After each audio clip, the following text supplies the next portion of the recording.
Or now? No, right now at TrentoVision, a little early. Okay, go ahead. Go live, Damon. Because if people go on at 5 o'clock and they see Fridays, they might think that we're screwed up. And Hello? Yep. Whoa, that is actually loud. Nice. wow, good radio voice there. Well, thank you very much. Here at Cool 98.5. Yeah, The smooth jazz. Still no Trento. Sheldon used to do that. Give it a minute. Give it a minute. Linda Geller Schwartz. Why, Linda Geller Schwartz. We are live. Uh-oh. Good afternoon. I represent the National Council of Jewish It's Women. 5:01, 10 seconds. We're a grassroots We are live, organization. Tom. We're live. of volunteers who, inspired by Jewish values, strive to improve the quality of life for women and children. And our work has always been based on our commitment to safeguard individual rights and freedoms. And we are very concerned about this bill. Very concerned. First of all, we believe this Very is concerned. totally unnecessary law. As others have said, the proverbial case of a solution in search of a problem. Oh. Mark, wait a minute. And we are very concerned about the rigidity of these provisions. And we think they'll have unintended consequences. From our particular perspective as Jewish women, We want to save the world. Mike, yeah, come on back here, Mike. And Jewish All right, ladies and gentlemen, hi, Tom Trento here on TrentoVision. If we can split that, can we split that by any chance? Show both of those Thanks things for telling us going to on do that the last one second, Tom. time. Yeah. This tricky stuff. Hi, everybody. On the 8th of April, we're listening and monitoring live the Senate Committee hearing in Tallahassee, Florida, Senate Bill 58, that we have all been doing quite a bit of work on. Senate Bill 58 is the American Law for American Courts bill. And as you know, a bill has to go through this whole evolution, this whole process before it becomes a law. Right now they're hearing testimony. And two of the lying liar lawyers that we dealt with last week just testified. And guess what, CJ? They're not for it. They lied again, you know, Yes. but that's the way it works. Look, Oh. this is the way our democracy works. One side gets up there and lies, the other side tries to straighten it out, and the committee has to vote. Yeah. Mark, are we going to be able to monitor this and come to the Yeah. actual vote? We actually have our host Arab monitoring the feed right now. Oh, Imam Out there. Abdullah is, I don't know if I trust him. Well, he might change the vote on us though, Tom. So Abdullah, don't screw with us. Oh, he has no audio. You and your stupid laws. Yes, we're going to make a laws that says, well, let's go back to it for another 10 or 15 seconds. Here it is live, Tallahassee, Florida, ladies and gentlemen. well, give me a 5-second heads up. Okay, In 5 seconds, in 5 we're going sec- back no. to Tallahassee. Okay, we're back up. Here we go. And if we had a picture, President Clinton is a special advisor to the chair of the Things that Joint he Chiefs of wants, Staff. pictures, Now I'm on the he faculty wants at Florida State everything, all University. everything. Look at that. Senior He's program director for the Center for the Advancement of Human Rights. Uh-oh. whenever you hear the advancement of human rights, From its prior Yeah. iterations that had more direct and whenever they look like that guy right there, law issues, you know they're bills that have been filed. when they when everybody else takes a smoke break, they take a tree hugging break. Salmon Where's the stuck in tree closest? huggers. Where's the oldest tree in Tallahassee? Well, the only good news about this whole thing First and is second the blush ones who that this bill are for the law is are just taking a attempting pass. Oh, we to yield our time address to the a guys on the right. hypothetical So problem that has there not seems to be like they manifest know that there's yet. something The that they nature have the of our votes. So jurisprudence, we're hoping. I they'll- wouldn't get too. I Yeah, am I wouldn't aware. get too excited about that. Okay. Our courts at both All right, state so let's and go federal back level to have the us. Let's put capacity these to guys on respond to the ice. issue. I'd like to put those guys on ice, you know, put those guys on ice, and we'll get to our show. Well, this is our show. We bring you live, late-breaking news, and this is as late-breaking as it possibly can be. Most likely during our show, 5 to 6 today, you will see and hear the vote up in the Senate Committee for Children, Families, and Elders, I think it is. This particular committee. And they are going to literally take an up and down vote, nay or yay. And if it gets a nay, the bill dies in committee. That's when you hear dies in committee, it dies in committee, it's over. If it gets a yay, more yays than nays, then it'll continue to the next committee and eventually to a full Senate floor vote. There's 40 senators in the state of Florida. And there's a similar companion bill, same everything, on the House side. And that eventually there will be a House vote. And then if the House, the 120 people there, and a majority vote for this bill, the ALAC bill, then it goes to the governor for signing, and the governor has an option. He can, if you can lower your mic, you guys over there, I'm hearing you guys. And then the governor will have an option. He will sign it or he will veto it. If he signs it, it becomes a law.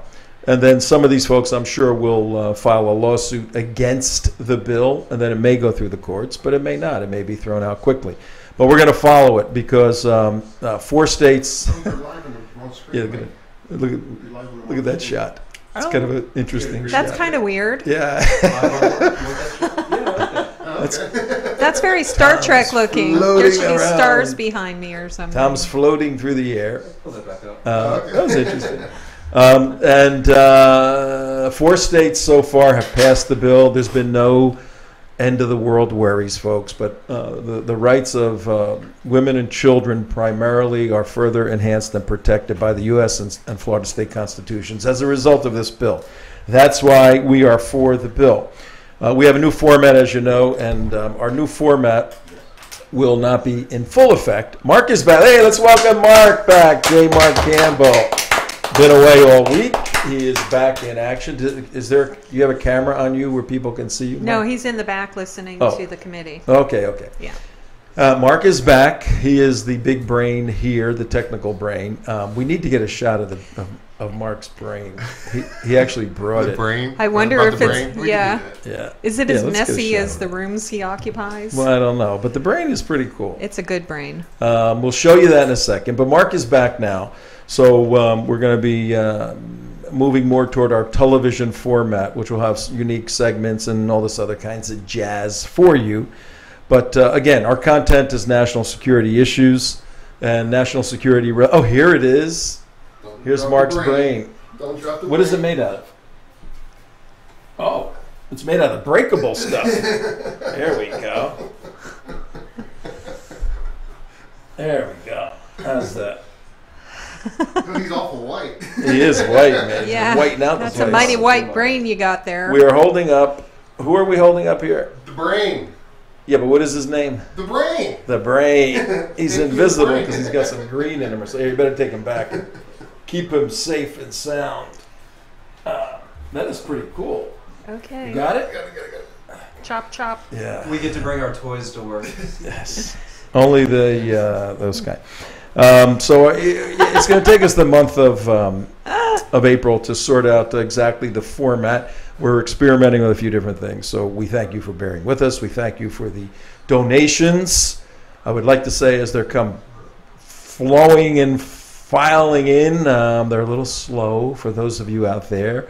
Drip, drip, drip. Yeah, I think drip. people think because we do this that we're well funded and all of Just that. because we look glamorous Yes, doesn't yes, mean yes. we have a lot of money in the bank. We need your help. Go to TrentoVision.tv. Safely, securely, you can donate. Anything helps, folks. We thank you for that.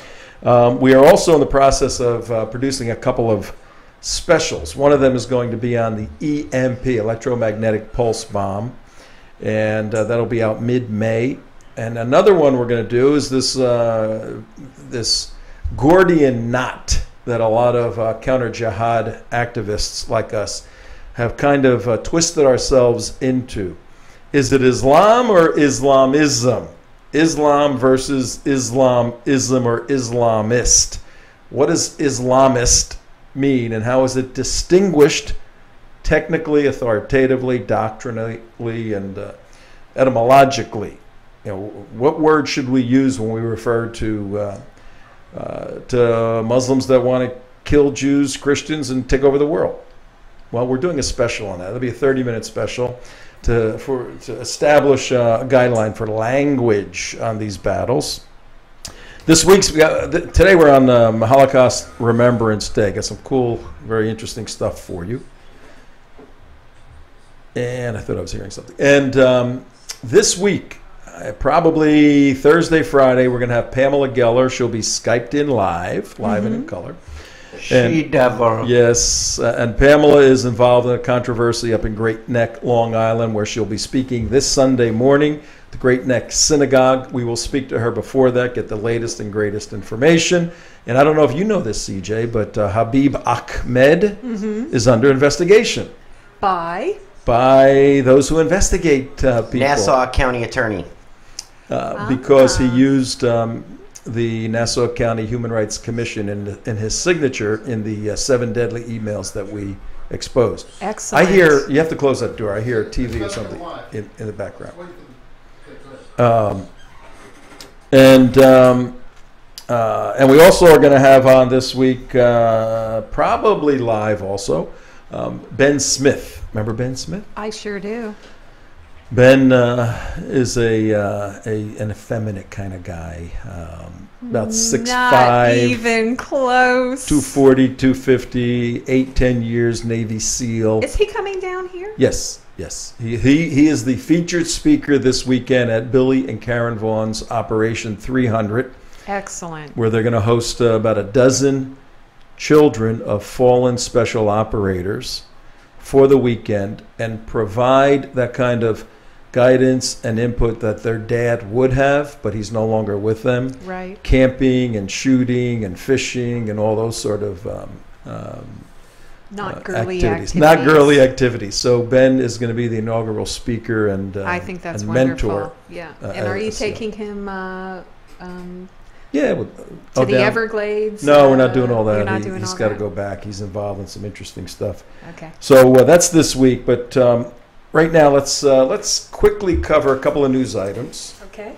And then we'll get into Holocaust Remembrance Day, which is today. Yom HaShoah. Yom HaShoah. All right. Well, what do I have here? We're looking at ALAC. We just took a look at American Laws for American ALAC Courts. bill. And then, Mike, if you could wait until I get it up. Hey, Tom, on the Senate floor, they're quoting Rabbi John Hausman, if you want to bring it Yeah, up. yeah, let's bring that up, because John was Awesome. on, Rabbi Hausman was on. Let's bring that up. Rabbi John Hausman is a good Jewish friend. and Islamic sacralized text and literature. I possess the unique skills to plumb the sources of two traditions, I think he's Judaism reading the and whole Islam, letter. along with Good. the requisite legal training appertaining Got a video? to the Got U.S. pictures? law and He's quoting constitutional Rabbi governance. John Hausman's comment. And he singles out in his article here Misters Barkey and Osorio and Simon relating to an op-ed piece in the Sun Sentinel. And he says very clearly here that the objective of Senate Bill 58 is to ensure that Florida state courts will not apply any foreign law or foreign legal doctrine if the application of that foreign law or foreign legal doctrine would result in the violation of a party's constitutional rights. That's exactly what this bill does that Representative Metz has so skillfully crafted. This is not a blanket ban on foreign law. It is merely a protection of fundamental constitutional rights of the parties in litigation. And there were several references made to the Jewish divorce, or a get. And he says that as a Jewish professional in many different issues dealing matters of personal status, marriage, divorce, property settlements, etc., I can attest to one basic fact of legal life. If a get, a Jewish bill of divorce, is issued by a husband to a wife without a civil divorce, that couple is still married in every jurisdiction in this country. This is just one example among many. And he goes on, he says, the authors also claim that Senate Bill 58 interferes with international commerce or business matters. That is also false.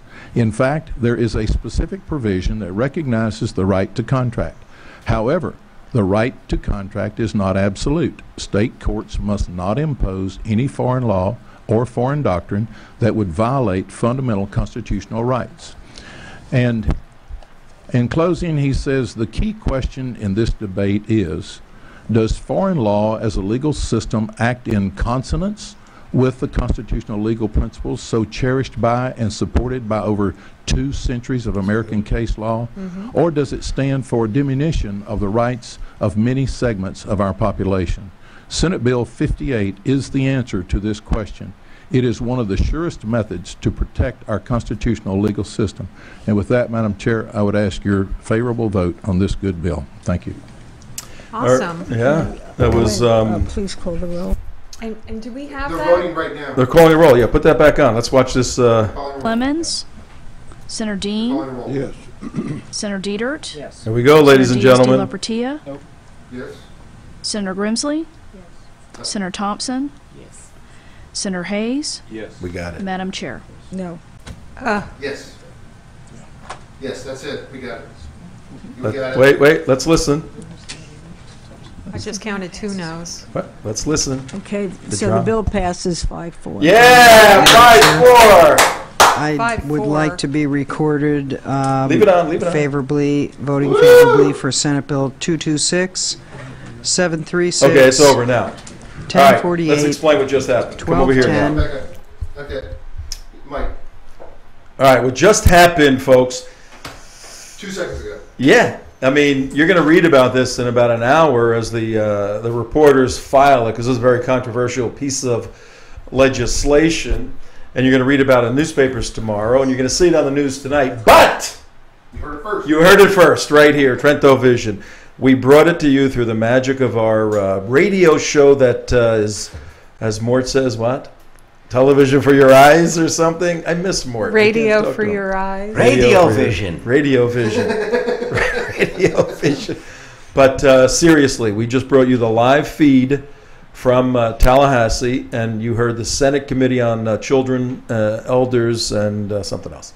Children and Elders. Children, Families, and Elder Affairs. Children, Families, and Elder Affairs. You heard the vote. It was 5-4, probably party lines, I guess. Yep, that was very close, and they didn't know if it was going to pass or not. But that's a squeaky. That's a squeaker. That's a squeaker. Yeah, this thing has been a squeaker for a couple of years now.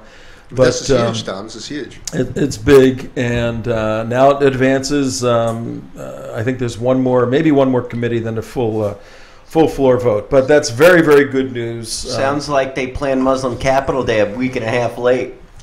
Well, no, there's going to be that may be the floor vote. Well, we They learned may be last there at the right time. last year that there is one other key critical step which we were unaware, is that the head of the Senate actually has to bring it up for vote for it to get voted. Yeah. That's what happened last time with Herodopoulos. He didn't bring it up for vote. Yeah, the bill last year passed all the House committees, and the House floor voted yes, and all the Senate committees, and then it was finally at the full floor vote. But Mike Herodopoulos, the president of the Senate, who has the option, there's a whole pile of bills. You only got 2 hours to go. Which bills are you going to pass? He was in an argument with one of the authors of the bill, Senator Hayes, and out of spite, he says, "Screw you, Hayes! I'm not bringing any of your bills up." And Mike Herodopoulos, a conservative, really did everybody wrong, and we all have long memories on that one. Mike, you made a big mistake. Yeah, I'm looking at this, and I don't see any more committee. There may not be. I'm I not think quite this sure. was Typically, last year this was the last one This was before the it went. last I think this is the committee, last yeah. one. Well, now it's going to be a floor vote. It's going to be if it goes down on party lines, it passes. Sure. So because there's more Republicans in both the House and the Senate, but it's got to be brought up by the Senate President, which this year is favorable to the bill. So And it's So got to far, be it's signed by Governor Scott. yeah, that could be a little And wrinkle. that could be a little. Could be a wrinkle. Yeah. I could see He him doesn't always squishing go. out. you Yeah, know? he doesn't always go the way you think he will. He could squish out and go, you know, Yeah. well, this just going to hurt too many people and hurt Yeah. maybe the Jewish people. Yeah, he's whatever. counting. How many votes do I get in 2016? From this, yeah. Yeah. All right, well, that was good news. The vote passed, and we brought it to you. All right, now we're going to do a couple of news items. What we're going to do on Holocaust Remembrance Day, because we're well into some of the time we were going to use, we'll most likely finish what we're doing tomorrow. We'll get a big chunk out today, finish it tomorrow, and then what we're going to do tomorrow we'll also complete, which is this Operation 700. Right. The special operation soldiers who have written well, I'm going to get into it right now. But right now, Mike, come to my screen, please. I have the IVGA on. And ignore the big wacky lips on the right. Some sort of advertisement. But the very sad news once again, folks. And if you're listening to us on WNN at 20 minutes past the hour on the East Coast is 5 o'clock. And if you're watching TrentoVision.tv. If you're watching on Tea Party Community, hello to all the Tea Party folks and the United West if you're watching there. You see on the screen 5 Americans killed in Taliban suicide blast. Separate attack killed 6th. So says NATO officials. Very sad, but as we mentioned the other day, this is the fighting season now. The winter thaw is occurring. The jihadis are coming out of their hibernation. And with the defeated attitude in the administration as it relates to Afghanistan, the jihadis are on a roll. They're going to keep these pointed suicide bombings, killing people, because the jihadis, as we learned last week, if you screw up somewhere and if you miss 3 Juma Fridays, you're destined to perdition unless you do what? Unless you do jihad. Blow yourself up, and then you're translated immediately. Yeah. So that probably accounts for the fact that from March 30th to April 5th, there were 36 jihad attacks, 158 people killed, and 371 critically injured just for 1 week. The religion of peace. We love the Yeah, springtime. we got to stop calling it religion of peace and just call it what it is, which is the religion of war. You go on spring break and go to beach. We go on jihad. Well, yeah, there's more truth to that than you imagine, Abdullah. Well, the sad part about this, not only the Americans died, but there's a video, if you guys could roll. It's a short video with Senator Kerry. This is really very sad.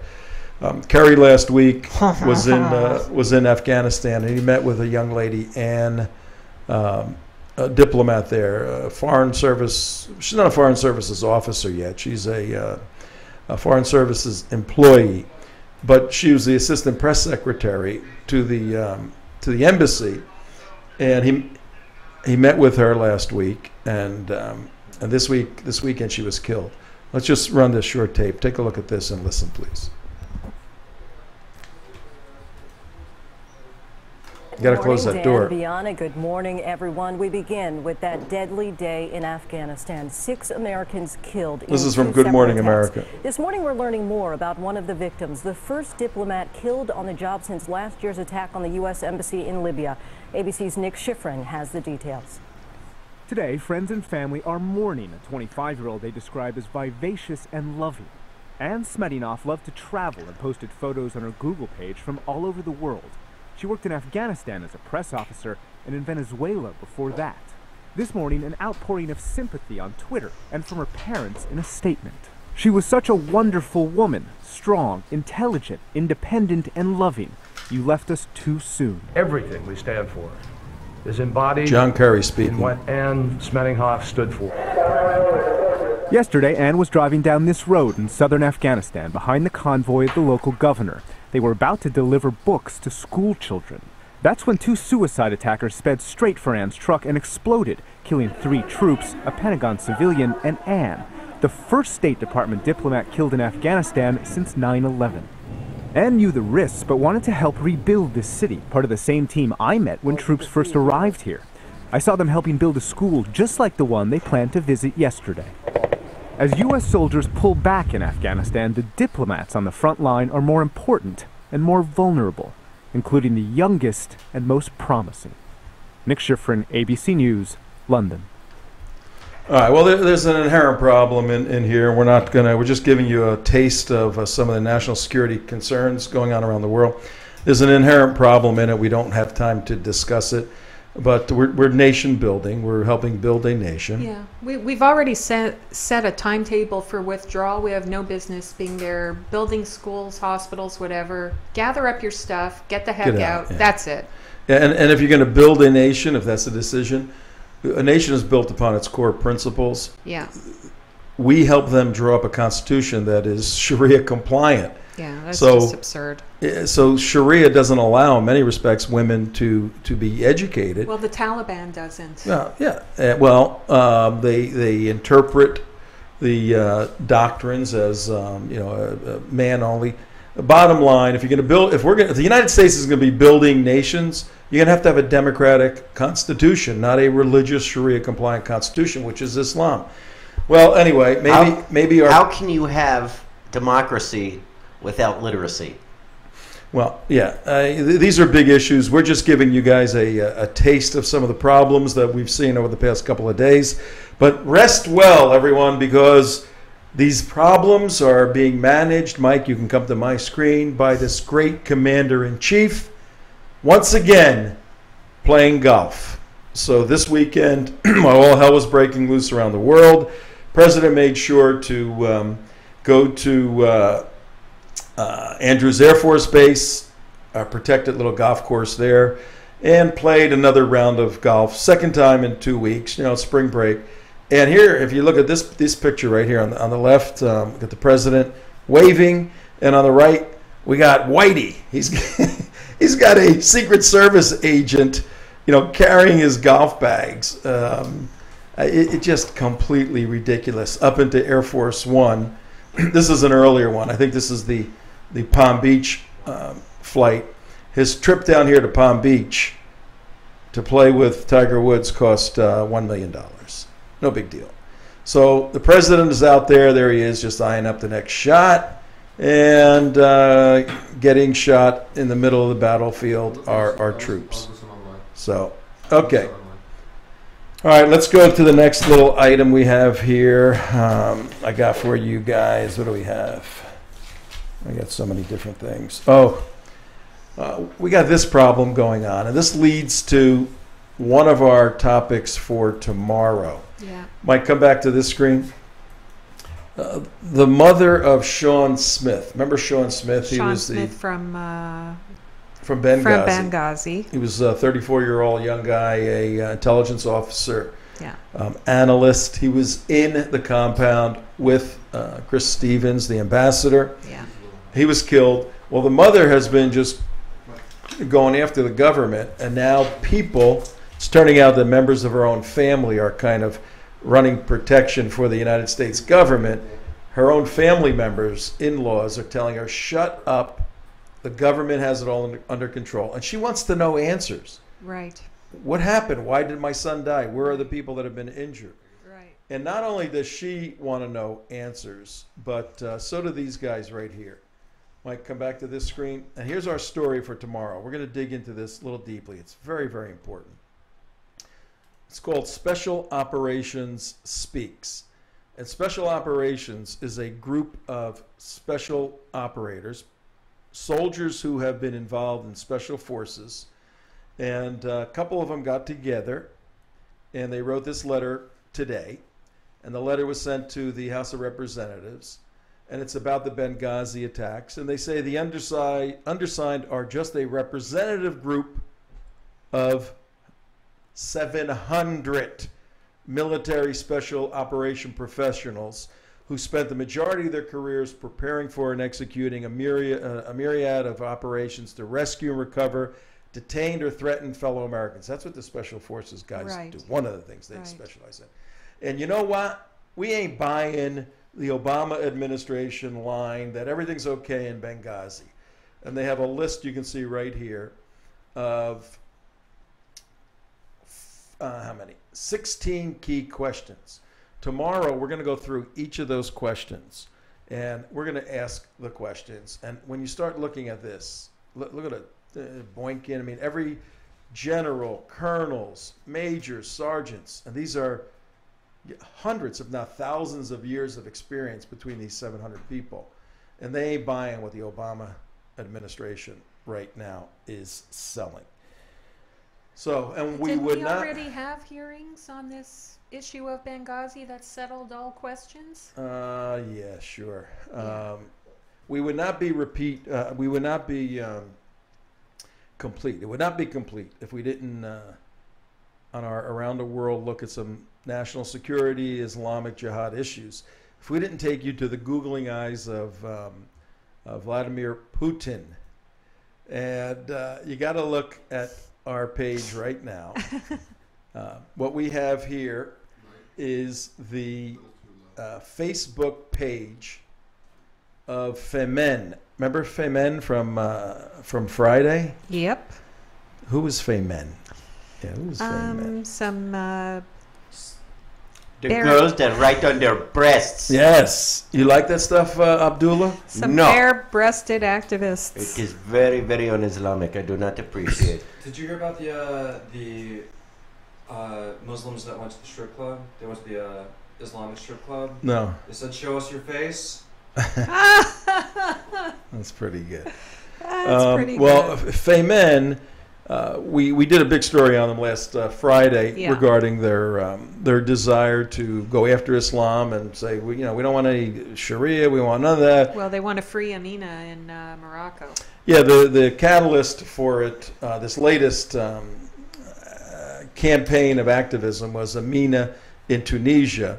Well, Tunisia, sorry. Who was in a psychiatric hospital because she wrote on her body, "My body is my own," and F your morals. Well, now they're running all over the place. This is their Facebook page, FEMEN, if you want to go there. If you want to go there. Yeah, and their mission. Can show it to you. Their mission is, our God is women. Our mission is protest. Our weapons are bare breasts. That's actually a very good mission statement. It's right to the point. It's right to the point. And and you said that with such a straight face too. But they just went after. They're going after the Vatican. They're going after everything. They went after Putin as a dictator. Uh-huh. And this is like yesterday, and they broke into an event where Prime Minister Merkel from Germany and Putin from Russia were meeting at some economic council, and they stormed right up. They almost got to them. They charged the group, and they got tackled and everything by the security people. Of course they did. But look at the picture. Yeah. Look at the picture of Putin on the left. And then they circle it, the women. Putin is kind of, he's not too upset about this protest, this shirtless, topless protest. He's looking at a girl, kind of Googling at her. And so they're out there, and Mark and all of us were talking after the last show that there really could be something here that could stimulate tremendous discord. Stimulate. Oh, come on. Now you can't, can create discord within Islam if Muslim women start doing this sort of things. Now, this could be as... That is so not happening. There's already an Islamic group of women countering this, saying to be a woman is to cover yourself completely, and so that stuff's going on. Mm-hmm. But no, keep your eyes on Probably this. gets less coverage. Because just like that's good.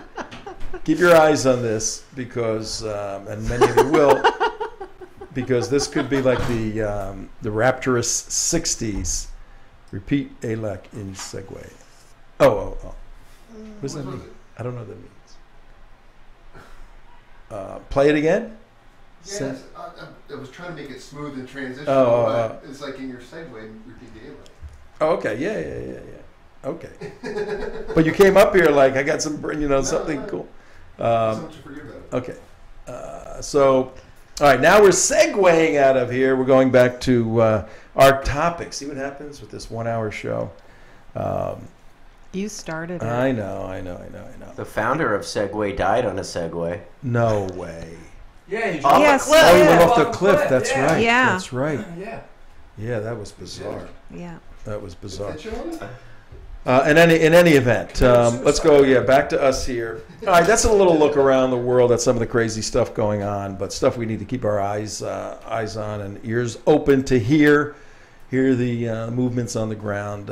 And Mark's just reminded us that we just had mere minutes ago live on TrentoVision another advancement in a Senate committee hearing in Tallahassee for ALAC, American Law for American Courts, specifically Senate Bill 58, passed by a vote of 5-4, we think along party lines, which means the Republicans voted for the bill, that is the bill to provide women and children with constitutional rights in the state of Florida, that their countries where they came from would deny them. That's a simple way of putting it.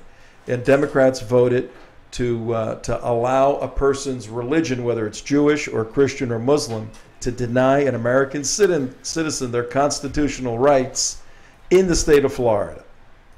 Democrats voted to allow women to be denied their constitutional rights in the state of Florida if they come from a country whose religion violates the American U.S. Or Constitution. whose laws. I mean, it doesn't even have to be their religion. It could just be their Could civil be their laws. laws. Yeah, it could be their laws. Yeah. Unbelievable. Yeah. All right, but now on to today's subject: Holocaust Remembrance. Excuse me. And what we're going to do here, Mike, come to I this can one. hear. The background over there. You got to keep that door closed. That's like a Venturi tunnel in our ears. Get rid of that. I don't want a mistake of that thing popping up. Okay. Hi, Tom Trento at 35 minutes past 5 o'clock. And on another beautiful day, it really is a nice day in Florida. We're coming live on the radio, WNN 1470 out of Boca Raton.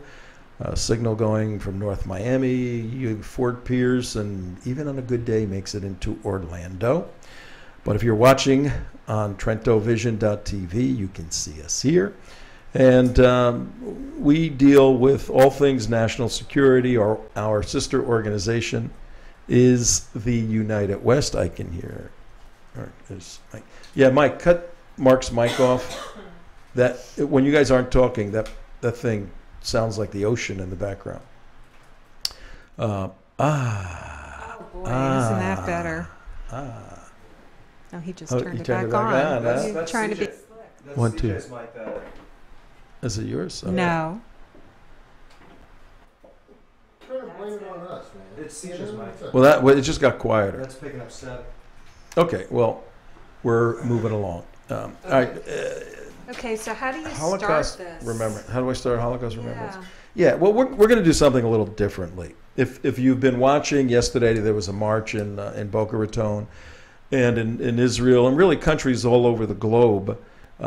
They remember the Holocaust. Now, how typically you growing up as a young kid, how did you as a Jewish woman, Jewish kids? Well, I started learning about it in grade 2 in my school. I went to Hebrew school. And they started teaching us about the Holocaust in grade 2, showed us the films of the concentration camps and all the bodies. And I mean, they didn't spare us any of the details. And it was very weird for me because at the same time as I was learning about that, I was also learning the Torah and Jewish history. And so I'm learning what happens to the Jews 3,000 years ago, what happens to the Jews 50 years ago. Plus I know current events and Palestinian terrorism against Jews. And it's all happening in my mind at the same time, so that there's no difference for me at any point in history. To me, it's all about just everybody wants to kill Jews. It doesn't matter if it's 3,000 years ago or 50 years ago or tomorrow or today. And it was all the same thing in my mind. So that was my experience learning about it. I think, and my experience maturing as a Christian and then being in Christian work and all of that, and it was a historical approach more than a personal approach. Obviously, I couldn't experience it, didn't have family members or anyone. Right. But the more I got involved, particularly after 9/11 with working with Jewish groups, there's a vicarious sensing of when you're with Jewish people whose family had gone through it, and or you meet survivors with a goofy tattoo. Blurred out. Yeah, I mean, there's whole branches of my family that I'll never know. Yeah, that's bizarre. They're exterminated. That is bizarre. So, and then interestingly, in our work, national security work, we run across not individuals. We run across classes of leaders, world leaders, who deny that the thing even happened, or if it did happen, wasn't 6 million. It wasn't successful enough, and we need to make sure that that we finish the job. Yeah, that's what we're seeing now. There's two ends to the spectrum. One is, a couple thousand people by some crazy people got killed, and it's all blown out of proportion. Downplay it, or just or go the other direction. Just say, it wasn't. We should have finished the job. Yeah. You know, the Jews are the world's problems, the pests in the world. Yeah. So, so what we want to do today and part of tomorrow is take a little different approach. We're gonna trace the ideology of Adolf Hitler, the Nazi ideology, and the Nazi politic, and the cultural conditions that existed in one country vis-a-vis Germany that allowed something of this magnitude, genocide of this magnitude, to be propagated before an open and literate world that had TV cameras and radios and telegraph and telephones and all of that. This wasn't done under a rock in the Stone Ages. No, this was out in the open. This out was in the not open. hidden. And just by way of introduction, that's what we'll probably do today in the remaining minutes. It's 5:40 in the East Coast. And for those of you, our friends over in California, hello, as you're, what are they now doing? We usually used to start at noon. Now it's about 2 in the afternoon. I just saw on TrentoVision, somebody's going, I don't know what time of day it is. I keep thinking it's 3 o'clock when the show starts, you know, but it's 5 o'clock. So they're losing track of their time. Well, that's why we have archives. Yes. Now the archives, the best way to see the archives, go to YouTube/The United West. YouTube/The United West. They're laid out beautifully. They're all annotated. It's very good. But by way of just laying some groundwork, here at TrentoVision, we like to dig deeply a little bit and give you some of the facts and figures, develop a template, then go into the particulars and then draw conclusions, and then from the conclusions, action steps. So we're teaching you this stuff for a reason. What's the reason? Why do we want to deal with this? Why do we want to deal with this? Because we don't want it to happen again. And it because is. the conditions are the same right now that led to the Holocaust are happening right now all over the world, and the same classes of people are participating, and the same classes of people are pretending it's not happening.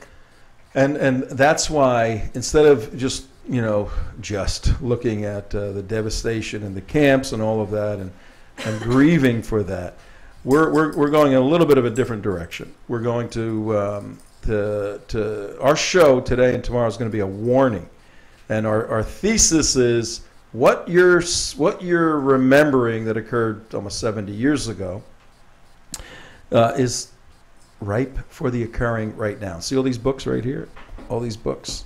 You have to read all of them before tomorrow, okay? Because well, that's just a little sample. Yeah, these things. Here's the those are more books than I got in my doctorate of Holocaust denial. Well, yeah, the pamphlets you got for that. Here's some of the facts.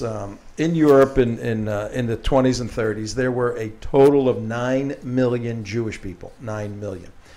After World War II, after the Holocaust, there were 3 million. 6 million Jewish people were killed. 3 million men, 2 million women, and 1 million children.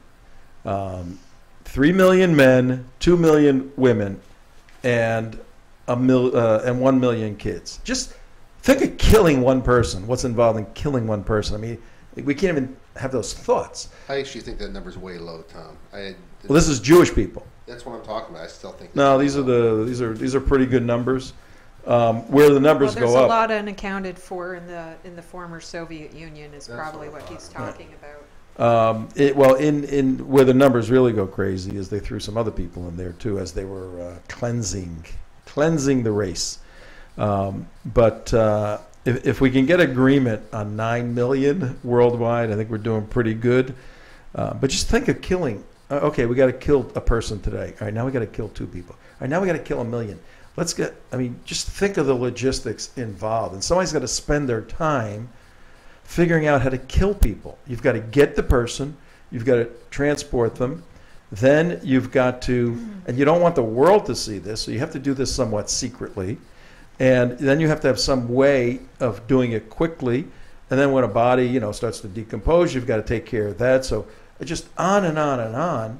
And actually, it was a very huge problem for the German military. I mean, they had a massive. Well, God, how can we get rid of all these bodies? I mean, just throwing them in graves is not working, and burning them's not working. We got to do something else. So. Well, it's not just a matter of that. I mean, I think the point here is that this final solution that you're talking about, it can't happen just because an isolated, insular group of people decides that it will happen. Yeah, it can the only Third happen, Reich. Yeah. It can only happen when pretty much every branch of society is contributing something towards this effort.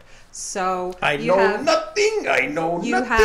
don't just have the military, you have the political, you have the church, you have the media, you have the universities, academics, scientists, big business, small business, and ordinary citizens who are turning their eyes away from what's happening in their own neighborhoods and backyards. And so it's inconceivable. Really it is a whole complete society all across Europe participated to make this happen. And we see that right now with this denial of what is going on as far as in the Arab world today. We see that same type of denial pattern. No, it's not happening there. No, it's not happening. What they're saying, it's on record. We got tape of them. It's like we have people collecting funds for Hamas and mosque in Florida. No, it's not happening. And the people who were trying to raise awareness and raise the warnings in the free West Islamophobes were shut down, shut up, isolated, called kooks. I mean, very they were similar just today. divided. I mean, that's why we're doing Golda this. Meir couldn't get 10 people to listen to her in a synagogue, and she's like running all over the United States trying to raise money to save the Jews. Churchill called it his black dog. He was also hated and ridiculed before. This is one of those subjects where we can do it. We can do it for weeks. But I'm gonna lay out this template. Let's start with the name. What's the name in Hebrew for Holocaust? Shoah. Yom HaShoah, the day of destruction. Yeah, destruction or catastrophe. And what's the name in English? Holocaust. Yeah. Comes from two Greek words. Very interesting. Yeah. Holos. Yeah. Holos. What's holos? Holos. Whole.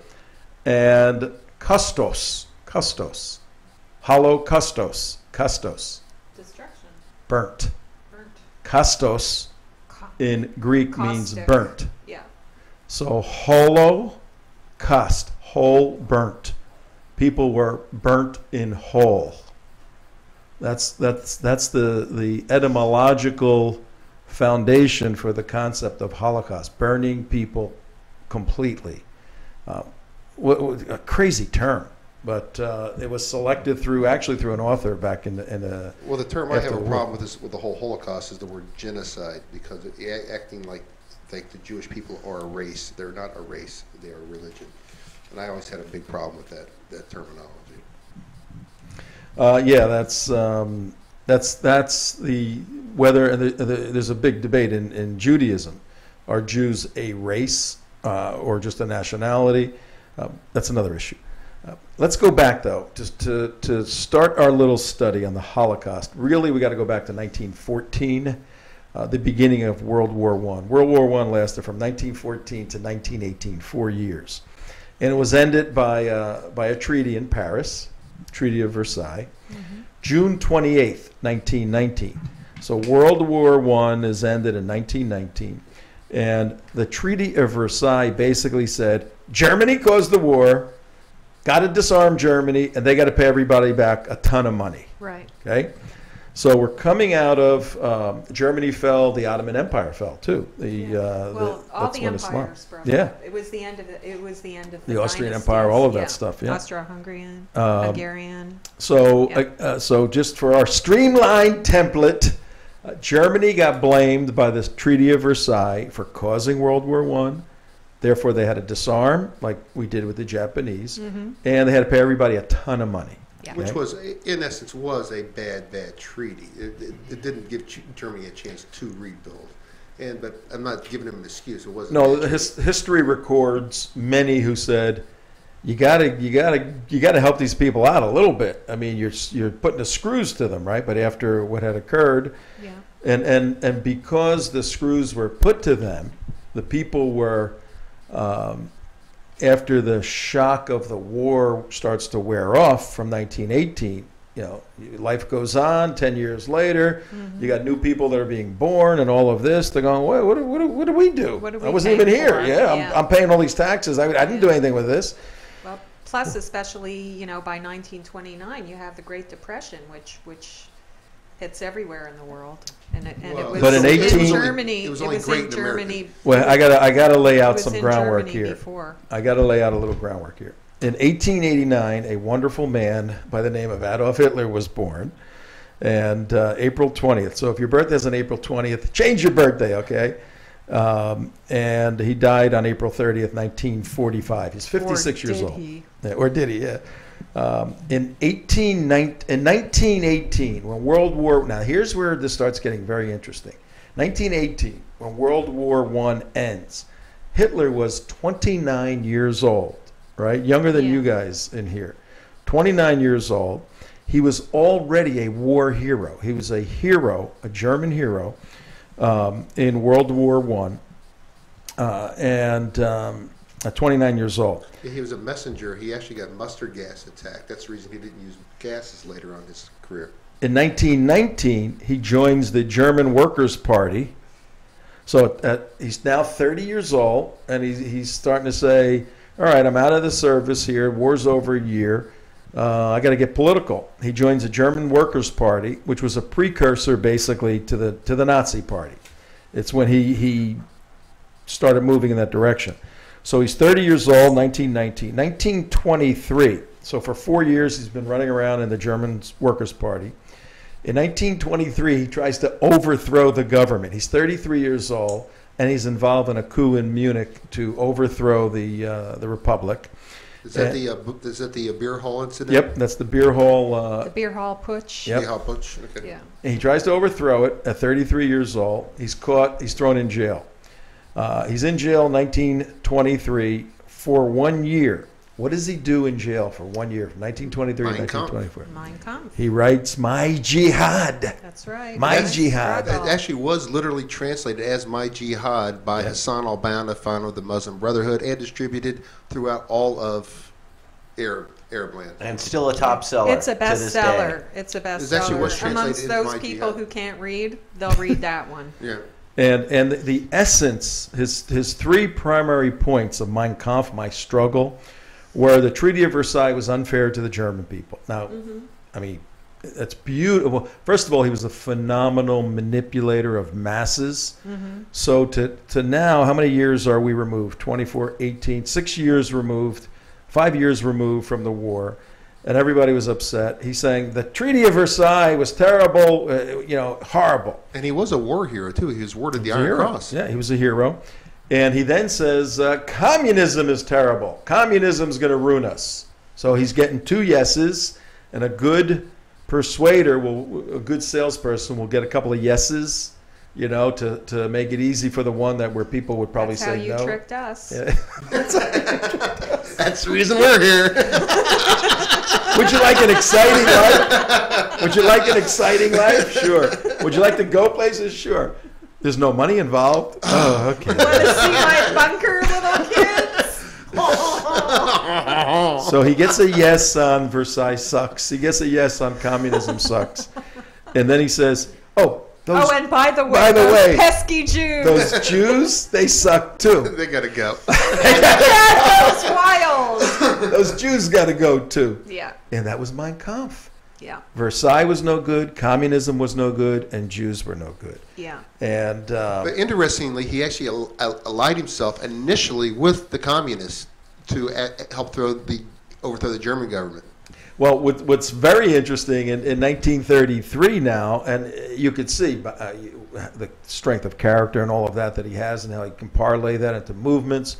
He gets selected chancellor.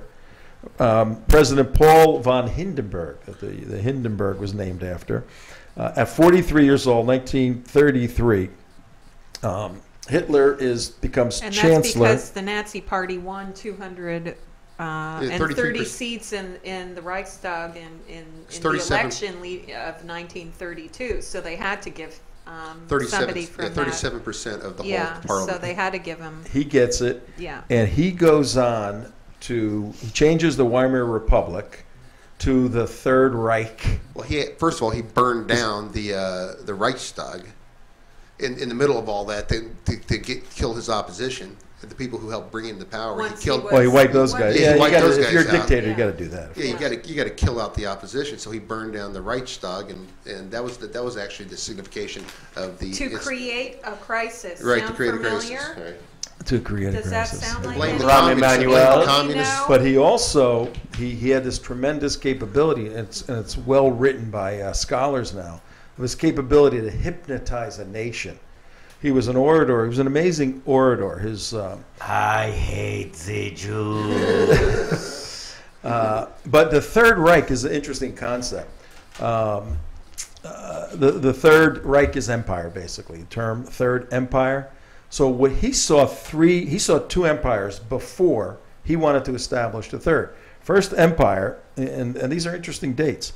He has the Holy Roman Empire, which is the whole Western movement, 962 to 1806. So he sees the movement of Western civilization. He calls that an empire. He calls it the Holy Roman Empire. Second one was the German Empire from 1871 until 1918, the end of World War I. Then he says the Nazis, we Nazis, will be the Third Empire and the final empire for 1,000 years, the Third Reich. So he lays that out. Now, and you're right, Mark, right in the middle of all this was the Depression, and Jewish people were doing quite well in Germany. We're going to get into more of this tomorrow, of the status of Jewish people. Well, also, I thought it was interesting how he traced all his lineage back to Iran, the Aryan people, the Aryan race. Oh, that stuff, yeah. And he traced it all the way back to India. It's very fascinating how he lined himself That's where with. the symbolism came Yeah. Damon, pull that picture up. I want to and Tarte Kunst, that one picture that I sent you. Don't put it up yet. I'm gonna put it up before we end here.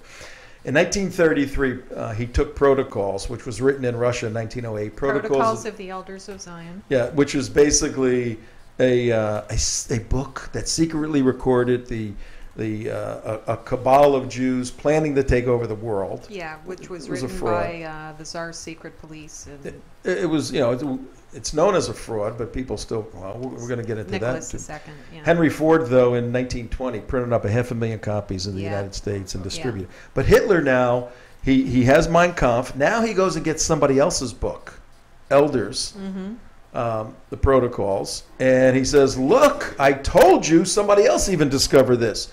These Jews are trying to take over the world, and their art is disgusting and degenerate. And he holds in 1936 he has the Olympics. Then 1937 he has an art fair. Show this picture. This is the cover of the book. Oh, you don't have it. Okay, we'll do it tomorrow. No, we're out of time here. We'll show it tomorrow. Hitler hosts an art fair in 1937. It's called Degenerate Art. Look at this picture. We got 10 seconds. Degenerate Art. And when you look on the cover, and the thesis of the art show was that Jewish art has destroyed German culture. And when you see this picture, he combined African Americans, black people, and Jewish people as some mongoloid hybrid of subhumans. This is the cover of the art show in 1937. He was a firm believer in the Greco-Roman style of art, thus the first empire. We'll show it tomorrow. What's up? I don't see it. There it is. Yeah. And Tarte Musk means degenerate art. Now look at this black monkey-looking guy with an earring playing jazz with a Star of David. I mean, you can't get any more crazy than that. But that was the cover of Hitler's art fair. We'll go into the art fair tomorrow. Once he attacks Jewish art and Jewish culture, now he starts laying the groundwork for a cultural attack against Jewish people by Germans, thus bringing all Germans into Yeah. the fray. We're done. Yeah. But we got to go. We're out right now, folks. Tomorrow, part 2 of Holocaust Remembrance Day. And we got some great stuff for you tomorrow. Be right back tomorrow. See ya. So you gotta talk about the Nuremberg laws that preceded. Yeah, we can.